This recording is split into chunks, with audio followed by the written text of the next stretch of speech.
inequalities to foster inclusive growth for all citizens. Central to this objective is the promotion of Black economic empowerment policies aimed at leveling the playing field and creating opportunities for historically disadvantaged individuals and communities. Through measures such as preferential procurement, ownership schemes, skills development, and employment equity, BEE was conceived to create pathways for Black South Africans to access economic opportunities and build sustainable wealth. BEE was meant not only to address past injustices, but to also lay the foundation for a more prosperous and inclusive future. However, despite its noble intentions, in my humble view, BEE has failed to achieve all its objectives. I challenge the Black Business Council, as I say, and other like-minded formations who profess to represent and advance Black society's interests to do an introspection about its own role impacting on the failures of BEE. I throw down the gauntlet and ask the question, could and should the Black Business Council and others in its mold have done more to promote the success of economic transformation in general? One of the most glaring reasons for the failure of BEE is the marginalization and sidelining of adequately and properly qualified Black professionals in key positions and the prioritization of entrenched economic interests. In many instances, the benefits of empowerment initiatives have been limited to a narrow elite, failing to reach the broader population. Just to take a drive, I'm saying just take a drive through any township in this country and witness for yourself the abject conditions under which the majority still live. You will be confronted by growing numbers of the unemployed youth, most of them being graduates, as well as decaying infrastructure.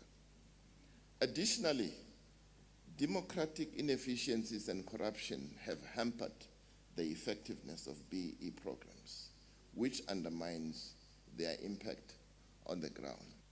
I'm therefore heartened when I hear the Premier speak the way he did, because there's hope. We just need to understand how we jointly move on together. To overcome these challenges and realize the full potential of BEE, we must adopt a multifaceted approach. Firstly, there is a need for greater transparency and accountability in the implementation of empowerment policies, ensuring that they benefit the intended beneficiaries rather than being exploited for personal gain. Moreover, efforts should be made to streamline bureaucratic processes and eliminate regulatory barriers that impede the participation of Black-owned businesses in key sectors of the economy. Additionally, investing in education and skills development is crucial to equipping individuals with the tools they need to thrive in a competitive marketplace. So, Premier, thank you very much for what you said. Addressing these structural inequalities requires targeted interventions in education, healthcare, housing, and job creation, coupled with progressive policies that promote wealth redistribution and social cohesion. I will stop there on that one. My second one is social assistance. Perhaps the most significant initiative undertaken post-apartheid aimed at poverty alleviation is the establishment of an effective program of social assistance. Over time, the reach of the social grant system has been greatly extended. The consequences has been to give some substance of human dignity and equality, and to advance the rights of vulnerable, marginalized. The social assistance program has had a material impact in reducing poverty and inequality, and in mitigating the consequences of high levels of unemployment. It is an achievement that one cannot ignore. However, whilst the social assistance program has undoubtedly been a significant achievement in going some way to mitigating poverty, its implementation has not been without challenges. The SASSA grant crisis, social grant crisis, which culminated in a constitutional court hearing and multiple judgments, exposed vulnerabilities and inefficiencies within the system responsible for delivering these vital grants to millions of South Africans. This crisis, a matter of grave national importance, directly implicating the constitutional obligation to provide social grants to a third of the population at the time, represented a drawback in the efforts of the social grant system. The events surrounding the SASSA crisis served as a stark reminder that even the most well-intentioned and impactful programs and policies can falter without robust governance, effective oversight, and an unwavering commitment to upholding the rights of the most vulnerable members of society. As one of the key drivers of socio-economic transformation, it is imperative that the social assistance program be stabilized. And in considering how we achieve this, it is perhaps necessary to consider these key questions.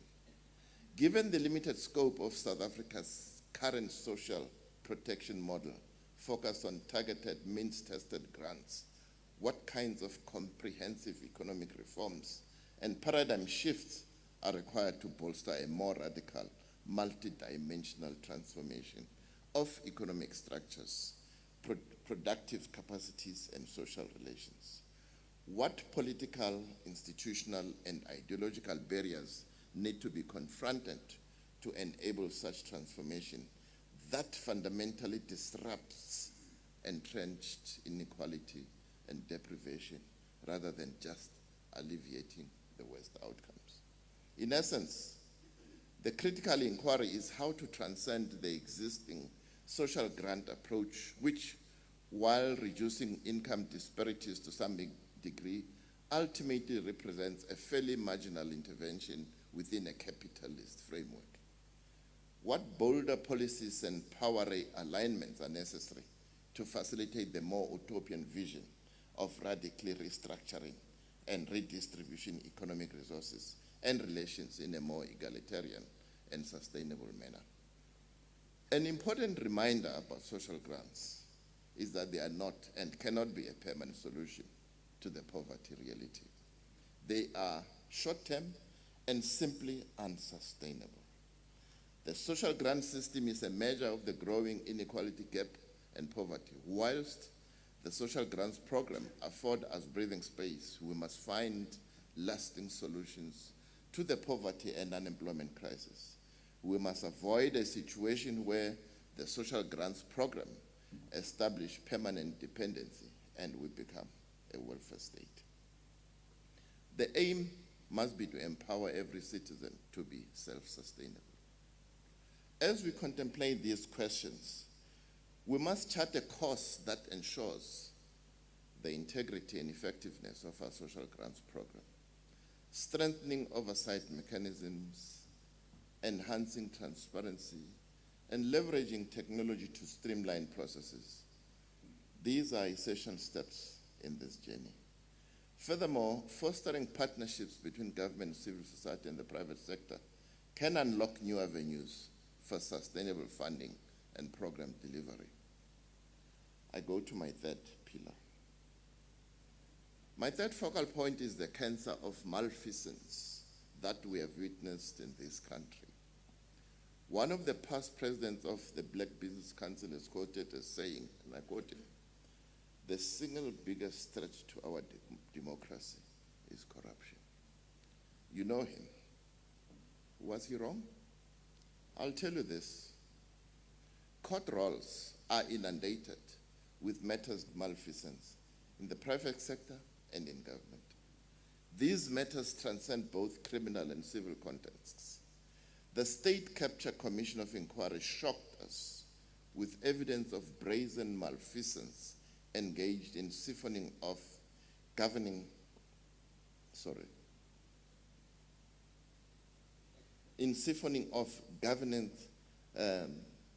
funding to such an extent that the state must now be left to try and find ways of how to address this issue. We have seen a number of other initiatives. The State Capture Commission, as I said, shocked us, but there are several other investigations and inquiries that have shocked us, considering the staggering amount of government funds looted. Steinhoff, even though it's in the private sector, is one example. There are others. The executive has established the SIU tribunal, whose main and only focus is the return of illegally gotten funds, mostly from government coffers. In addition, the SIU tribunal has a congested role, and were one to tally the funds at stake, we're talking billions. At the heart of the matters dealt with by the courts, the tribunal, and other investigations is the specter of unlawfully, irregularly awarded and non-compliant tenders. The funds at stake go into billions, as I say. Am I wrong to suggest that these funds could and should have been directed to addressing South African society's core needs, be it public health, public schools, road infrastructure, social assistance programs, etc.? The Black Business Council has witnessed this and is fully aware of what I'm talking about. Unfortunately, we are also witnesses the growth of certain parasitical tendencies. And I'm talking here about the contract killing tendency. Those involved in corruption have no compulsion in sourcing hitmen against those who are likely to blow the whistle on their activities.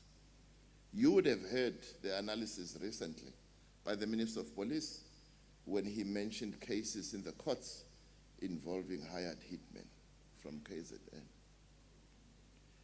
It's not a laughing matter, and unchecked, this could emasculate the entire criminal justice system. Last week, and I share this because I'm worried. Last week, an unknown man brazenly stood at the entrance of the judge's car entrance and waited for a particular judge. When that judge came in, he started filming him and his car, brazenly. And as the judge drove in, he then stopped and walked away. The judge happens to be at a critical stage of a criminal case involving multiple accused persons. Was this intimidation? What business does anyone have in filming a judge and his vehicle in full public view? It's an opportunistic consequence that we are seeing of people who are trying to shield their malfeasance by relying on contract killers. Let me go to my fourth pillar, and I cannot conclude without briefly talking about land reform, because it must surely be another barrier to socio-economic transformation, equity, and justice. Land reform has proceeded very slowly in South Africa since the end of apartheid. The government's original target was to redistribute 30% of agricultural land to African ownership by 2014. But by late 2009, only 5% of the 24 million hectares earmarked for redistribution had actually been transferred. Part of the problem was that in the early 2000s, efforts became sidetracked into increasing black economic empowerment in the agribusiness sector, rather than focusing on land distribution for smallholding farmers. Land reform also faces a dilemma in that it is an issue laden with historical symbolism around justice and reparations, while simultaneously having very pragmatic implications for sustaining national agricultural production and food security, especially as a net food exporter. South Africa is currently at risk of being unable to maintain adequate levels of commercial food production. Reconciling land redistribution with these economic imperatives further complicates the design and implementation of land reform projects. In navigating these complexities, one avenue to expedite land reform and ensure its success lies in adopting a multifaceted approach that integrates social, economic, and institutional strategies. Strengthening support mechanisms for emerging farmers, such as access to credit, technical assistance, and market linkages, can enhance their chances of sustainable livelihoods. Furthermore, fostering partnerships between government, civil society, and private stakeholders can harness collective expertise and resources towards more effective implementation of land redistribution programs. Embracing innovative land tenure models such as communal land trusts or cooperatives could also empower communities to manage land resources collectively while promoting socio-economic development. Additionally, investing in comprehensive land administration systems and capacity building initiatives can streamline and address tenure insecurity, laying the groundwork for long-term stability. What, therefore, is the way forward? When considering the mammoth task ahead of us, it is worth mentioning that the current national state of South Africa's economy can only be altered through timely interventions by government, of course, but more importantly, by formations like the Black Business Council. I don't see what prevents the BBC and other like-minded formations from playing a watchdog role on the economic transformation front. We have examples of other formations in other respects that have been very active in interventions, either through litigation or as a lobby group, malfeasance, and strengthen government's hand at combating malfeasance and in implementing sustainable programs to advance economic transformation. The failure of BEE, must be acknowledged. The time for excuses has long gone.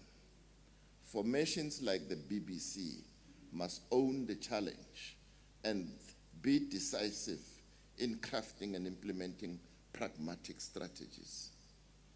There is need of a coordinated program of action that has identified all the fault lines and has the buy-in of all relevant role players.